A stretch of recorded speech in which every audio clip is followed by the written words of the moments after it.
Okay, let's dive in. We have a really interesting stack of source material today, and it's all focused on a very practical skill, improving your English conversation. That's right.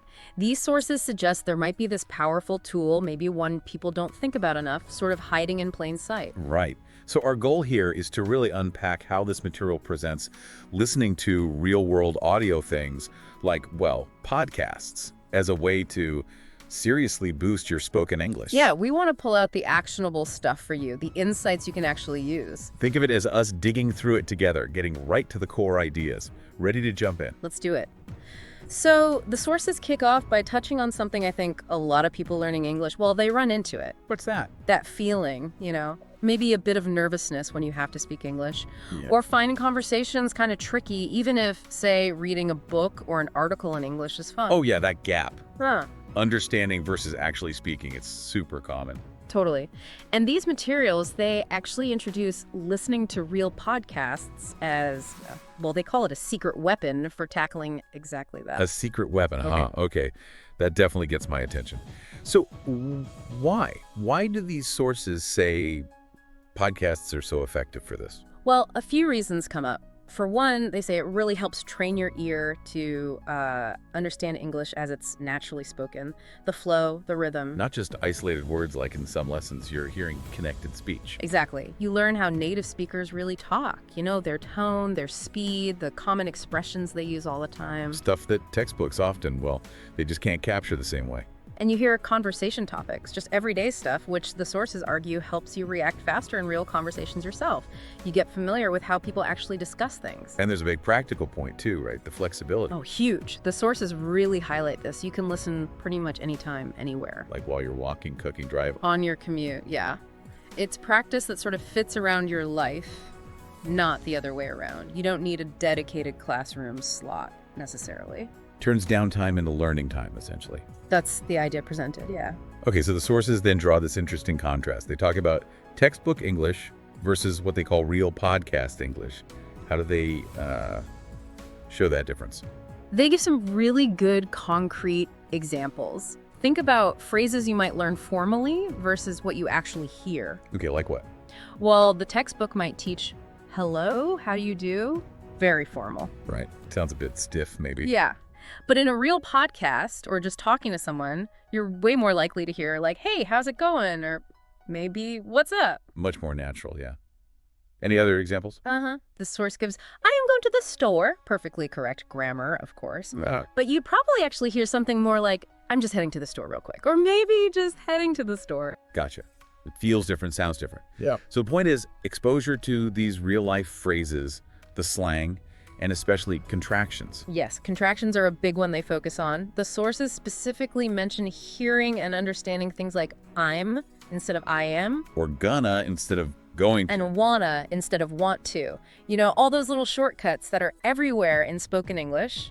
And the sources argue that getting used to these helps you sound more natural, right?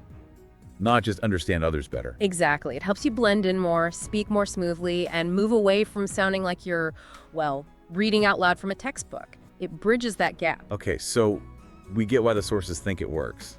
But how do they suggest you actually make it work effectively? Because they say passive listening isn't quite enough, right? Right. Just having it on in the background is fine for, general exposure. But for real improvement in speaking, the materials suggest getting more active. So what kind of active strategies do they recommend? Well, first, they suggest maybe choosing shorter episodes to start. The sources mention something like 5 to 15 minutes. Keep it manageable. Makes sense. Yeah, easier to focus, maybe easier to listen again if you need to. Good else. Using the pause button. They say you should pause the audio and actually repeat key phrases or sentences you hear. Try to mimic the pronunciation and rhythm. Okay, so actually saying things out loud. Engaging your speaking muscles. Another tip is writing down new expressions you come across. Just writing them down. Well, no, that's the first step. The crucial part, according to the sources, is then actively using those new phrases in your own sentences later. Maybe speaking them out loud, too. Okay, so moving from passive recognition to active use. Exactly. And then there's this technique they highlight called shadowing. Have you heard of that? I think so. Is that where you try to speak along with the recording? Yeah, pretty much. Repeating what you hear almost simultaneously, trying to match the speaker's speed, their tone, everything. Wow, that sounds intense. It can be. The sources present it as a really good way to work on fluency and pronunciation together. And what about listening more than once? Do they mention that? They do. They claim you'll often catch more details, more nuances, the second or even third time you listen to the same piece of audio. So repetition is key then. That's the core principle they seem to emphasize for building fluency, yeah. Repetition, repetition. Okay, so active listening, repetition.